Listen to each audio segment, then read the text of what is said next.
So this week, I remembered that manifestation isn't about staying strong. It's about staying soft when life cracks your heart open.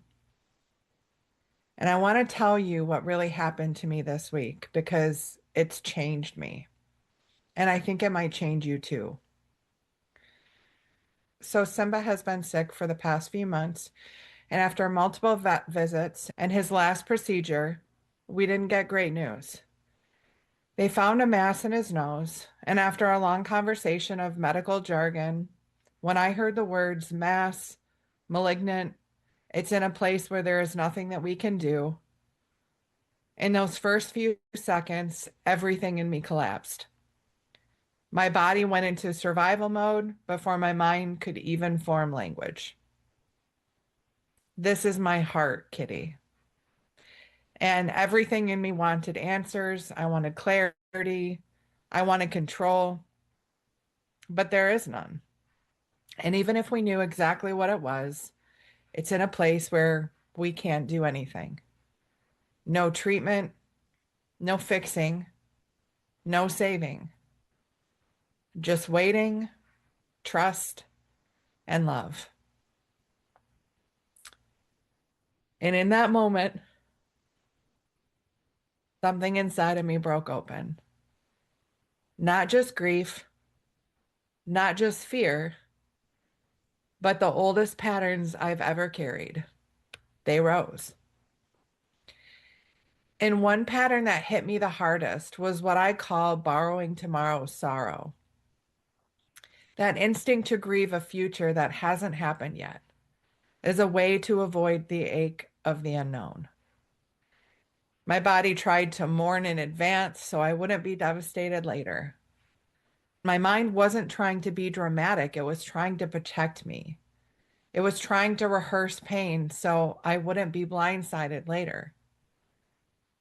But, babe, that's not intuition, that's trauma biology. That's a nervous system saying that if I expect heartbreak, it won't hurt as much. Except it does. It always does. And then another pattern rose.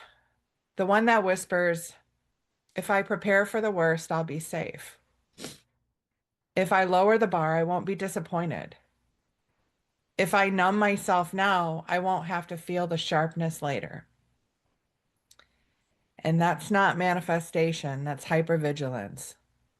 A nervous system trying to protect a heart that was once left too alone with its feelings.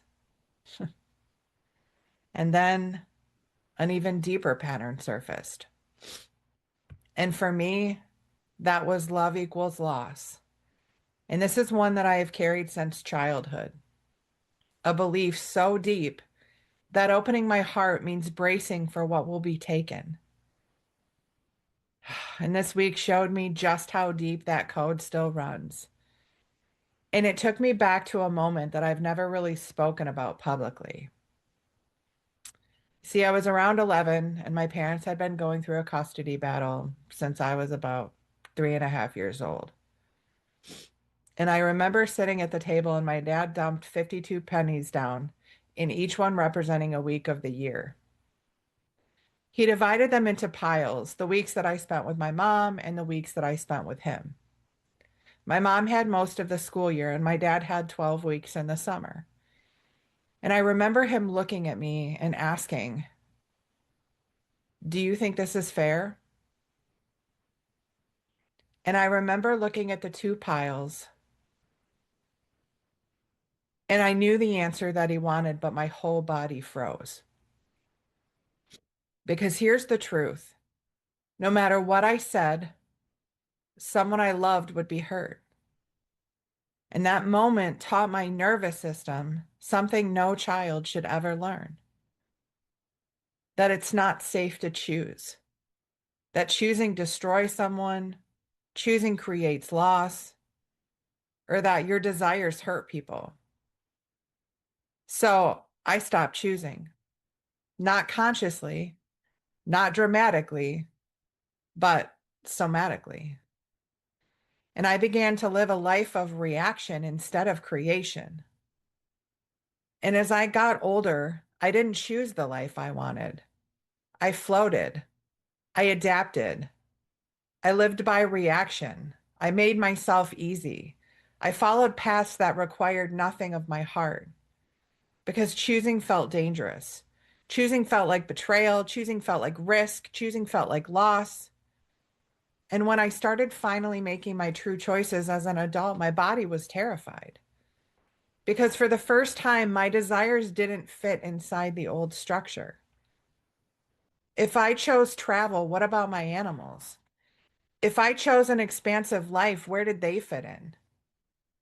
If I chose my dream, what would I lose? And then hearing the news about Simba, that scared little girl rose immediately, frozen, ashamed, feeling illogically, impossibly like I had caused this by wanting more. And even though that is not true, that's what came up. Because this is how deep childhood coding lives in the body. And this is why manifestation for me has always felt unsafe. And I see this in so many of my clients. People who want change but can't choose. People who want love but brace for loss. People who want abundance but fear what it will cost them. People who stay safe and small because their nervous system learned that desire equals danger. And that's not indecisive. That's not unmotivated. That's not self-sabotaging. They're scared, not consciously, but biologically. And you can't become your future self while soothing your past self with the same strategies that she used to survive. Hmm. As these wounds resurfaced, the tears I cried this week weren't just for Simba. They were for the little versions of me who never got to fall apart in peace. The one who became strong because no one came. The one who learned to stay calm while their insides trembled. The ones who learned to smile so no one saw she was shaking. This week, she surfaced. And this time, instead of pushing her away, instead of shaming the spiral, instead of pretending I was fine, I held her. I held the tears. I held the ache. I held the fear. And I held myself in ways that I had never held myself before. And I need you to hear this because most manifesting advice out there is absolute bullshit. Stay positive, stay high vibe, just affirm your way out of it. No. Manifestation isn't about denying your humanity, it's about integrating it. It's not about plastering rose-colored glasses on a pile of pain. It's not about pretending everything is okay. It's about being present with what's true, even if what's true is grief or fear or rage or uncertainty. You don't collapse your creation when you feel deeply. You collapse it when you abandon yourself. And this week, in the midst of fear and my pain and the unknown, I didn't abandon myself. And babe, I want you to know that you're not broken. You're becoming. And this is the part where most people collapse, where they think that they're failing, where they think that they're regressing. But baby, this is the moment that your unconscious patterns rise because you finally have the capacity to rewrite them. And that's not regression. This is revelation. You're not falling apart. You're coming online. Now, I want you to place your hand over your heart and just breathe with me for a minute. Now, imagine the youngest version of your future self standing in front of you. She is who you become when choosing is safe again, when desire is sacred again, when love doesn't mean loss anymore, and when choosing doesn't mean hurting someone. I want you to see her and feel her and let her place her hand over yours. Let her whisper that you're not betraying anyone by choosing yourself. You're not losing anything by expanding. You are allowed to want and keep what you love. Let her nervous system become familiar to yours. Because this right here, babe, is the in between. Not the place where you break, but the place where you become her. And if you're listening to this right now, I want to tell you something your nervous system has been waiting to hear your entire life. You did not cause your pain by wanting more. Your dreams are not dangerous. Your desires do not destroy what you love. Choosing doesn't create loss, choosing creates alignment.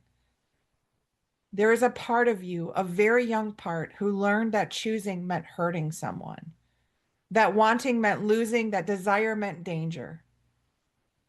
For some of you, it was a childhood moment.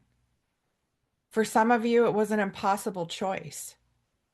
For some of you, it was a parent asking a question that you were never meant to answer. And for some of you, it was the message, if you choose what you want, someone you love will suffer. So of course you froze. Of course you played it safe. Of course you made yourself small. Of course you lived by reaction instead of creation. That wasn't failure. That wasn't self-sabotage, babe. That was protection. But listen to me, and I want you to listen closely. You are not a child anymore. You have tools, you have awareness, you have capacity, and you have a future self-tapping you on the shoulder saying, babe, it's safe now. You can choose. You can choose a life you love without losing what you love. You can expand without abandoning anyone. You can desire without disaster. You can rise without repercussion. And you choosing yourself does not destroy the people that you care about. You choosing your future does not erase your past. You choosing your dream does not harm the ones you love. It creates alignment. It creates clarity. It creates a life that finally fits you. And I want you to remember this, that you are allowed to choose a life that feels good. You are allowed to choose a life you love. And you are allowed to keep everything you care about on the journey there. It's safe to choose now. So I want you to hear this the way I heard it this week. You don't manifest by pretending everything is okay. You manifest by becoming the woman who can hold herself when it's not. This is the moment where your future self meets you halfway. This is where the shift happens, and this is where you become her. So if you're ready to stop collapsing in the in-between, if you're ready to stop oscillating, if you're ready to step into the identity that already holds your desires, then babe, the Magnetic Shift Workshop is your next step.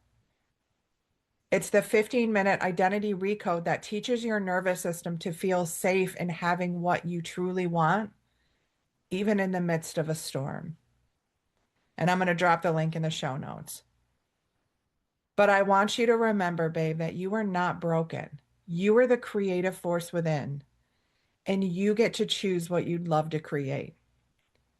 So whether you're here to be a little bit spiritual, or you're here to be a little bit kinky, or maybe you're here like me to be a whole lot of both, lead with love, my friends. And in case nobody told you today, I see you, I feel you, and I love you, and you are not alone.